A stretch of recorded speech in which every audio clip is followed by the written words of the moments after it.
How's it going, guys? JP back at you once again, bringing you guys another episode of Top 10 Tuesday. This is a weekly series where we break down a top 10 list of our favorite horror films based on a predetermined topic. As always, check the description down below. You will see a bunch of channel names down there. Click on those names and you will find the other people that are participating in Top 10 Tuesday. Make sure you watch their video for the week and of course subscribe.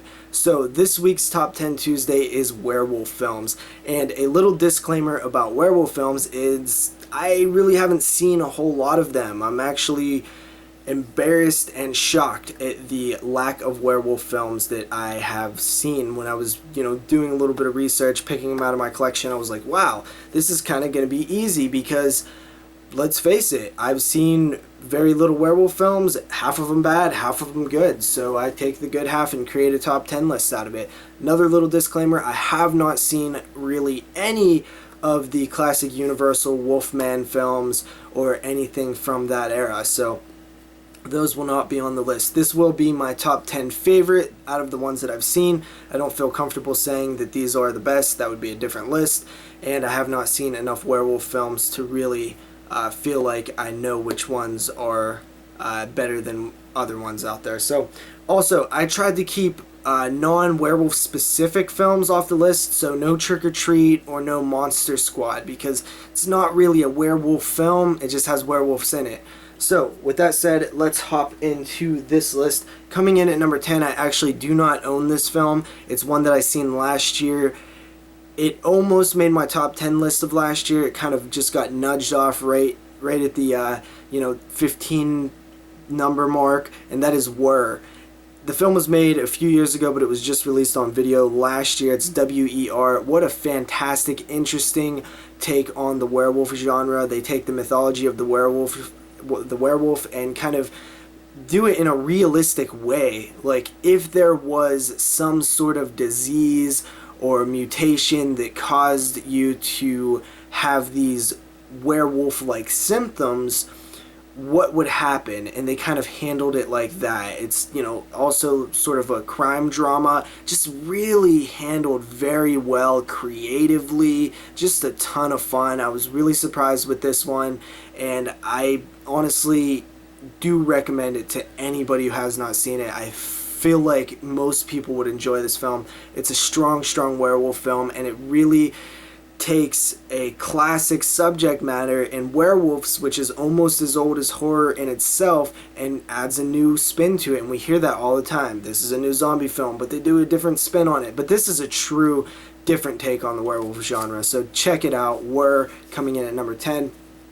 Coming in at number 9, this is a film that I actually do own, and it is Big Bad Wolf. This one I had in the collection for a very long time. I hated the cover. I thought it looked stupid. I picked it up for like $2 on eBay, and I skipped it and skipped it and skipped it, and finally I checked it out, and this is the prime example of why you do not judge a book by its cover or a DVD by its cover, because it was a lot of fun. It is a horror comedy, which generally is not my cup of tea, but this one works really well. From the very beginning, you know what kind of film you're getting into. The werewolf is ridiculous and over the top. It still looks really good as a werewolf, and I gotta say, man, the comedy works really well in this one, and I definitely recommend it. It has a first act main cast bloodbath, which is always fun, pre-title sequence.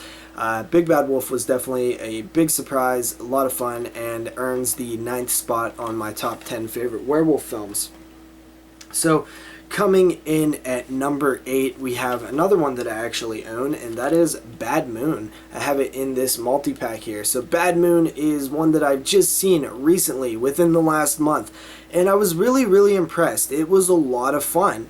It's a werewolf film that I thought the werewolf looked great. I love those kind of werewolves. If you guys have seen Bad Moon, you know the more bipedal, less wolf, more humanoid looking werewolves. Those are my favorite. I think they're the most effective. I think they're the most scary.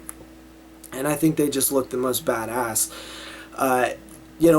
And this one has this, interesting gimmick that they do, or, plot point that they do with this dog and this family. It works pretty well. It's just an overall very likable movie. You enjoy it and have fun. So Bad Moon, even though I have just recently seen it for the first time, it does earn a spot on my top 10 werewolf films. So for right now, Bad Moon is coming in at number 7. And after that, we have that was actually number 8. Coming in at number 7 now is actually Gingersnaps 2 Unleashed. This one is a film that I remember seeing way back in the day on like IFC film channel, and I really dug it. I thought it was a cool film. I had seen the original, and I was so surprised that there was a sequel, and I was even more surprised to know that there was a sequel after that. And this one just kind of surprised me because I wasn't expecting much out of the sequel, and it was still a very strong werewolf film. It's been a little while since I've seen it, if I'm honest. Out of everything on this list, this is probably the one that I haven't seen the longest. I've actually never even watched this DVD that I picked up. I haven't seen it since I seen it the first time, so I probably need to give this one a rewatch in order to really kind of know that it is one of my favorites. But in my memory, it is one of my favorites. So Gingersnaps 2 Unleashed coming in at number 7.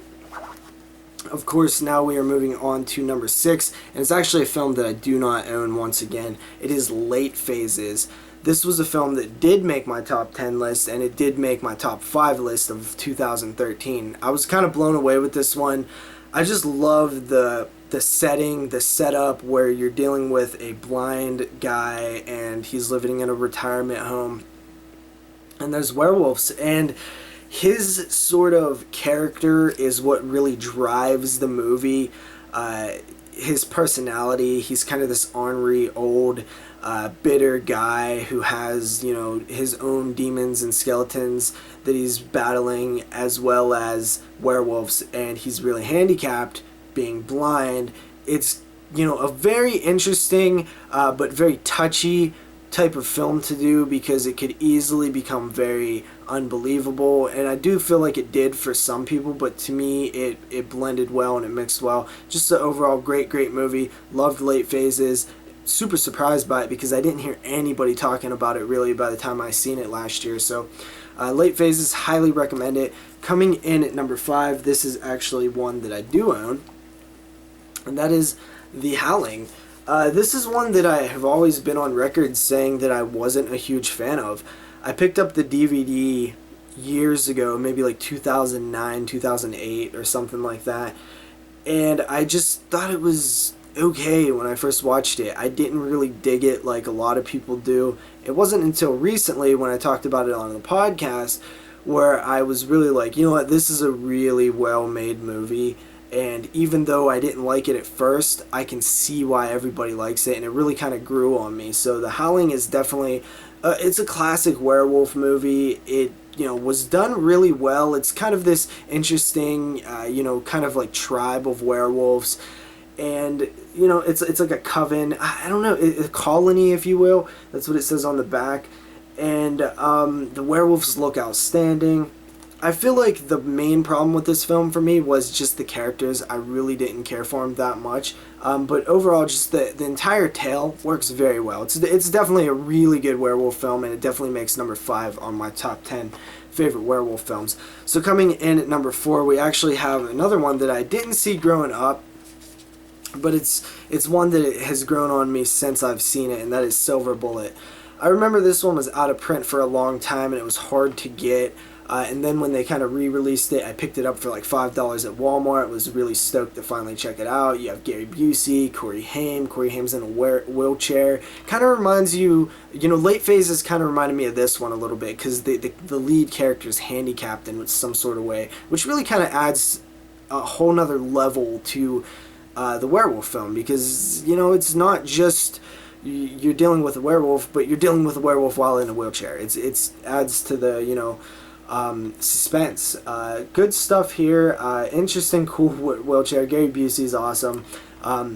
Great werewolf movie, and it's just kind of one that I can watch and not really get bored by. It's kind of one that you would want to go back to a lot. So Silver Bullet coming in at number 4. Coming in at number 3 is actually a film that I don't own as well, and I'm kind of ashamed to not own this one because this is probably one of the most popular werewolf films of all time, and that is American Werewolf in London. I've seen this film once, and I absolutely loved it, and been wanting to grab a Blu-ray, and I just never got around to it. I don't even own this film on DVD. I just keep putting it off and putting it off. They recently released those Steelbooks. I put it off, put it off. I gotta grab it eventually. Fantastic movie. The best werewolf transformation scene, hands down. No competition. Just amazing, amazing effects. Sort of this black comedy. And it's, you know, John Landis's claim to fame in the horror world. You know, he became a master of horror off of American Werewolf in London. And it's a great movie. So American Werewolf in London coming in at number 3. Coming in at number 2, we have Dog Soldiers. This is probably my absolute favorite incarnation of a werewolf. I love the way they look. This film is just, you know, one that I was just so into when I first seen. I was like, this is a werewolf film. Because, you know, growing up, I never really liked them. I liked vampire films a little bit more, zombie films even more than that. And then, you know, I always kind of had this, like, negative feeling towards werewolf films, just not really seeing any ones that I liked growing up until, you know, I seen Dog Soldiers, and, you know, it's a newer film, but I remembered seeing it and was like, wow, this is a great werewolf movie. This is how I wish all werewolf movies were. I love the military aspect. I love the setting. And I really want to pick up the Scream Factory Blu-ray, even though I do hear the transfer is pretty bad.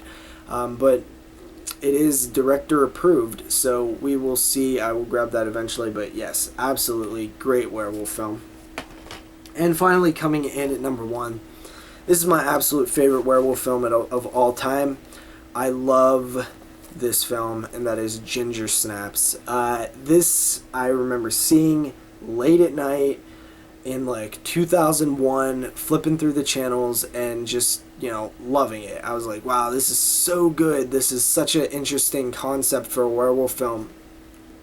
I love the sister relationship. I love the parallels with womanhood and hitting puberty, and also, you know, turning into a werewolf. I mean, the parallels work so well. Metaphors, just, you know, brilliant, brilliant stuff. I remember, you know, flipping through the channels and seeing the very first, you know, scenes where the girls are like taking photographs of staged deaths, and I just thought that was so cool because I was really into horror, and I was like, wow, these chicks are really into the dark stuff as well.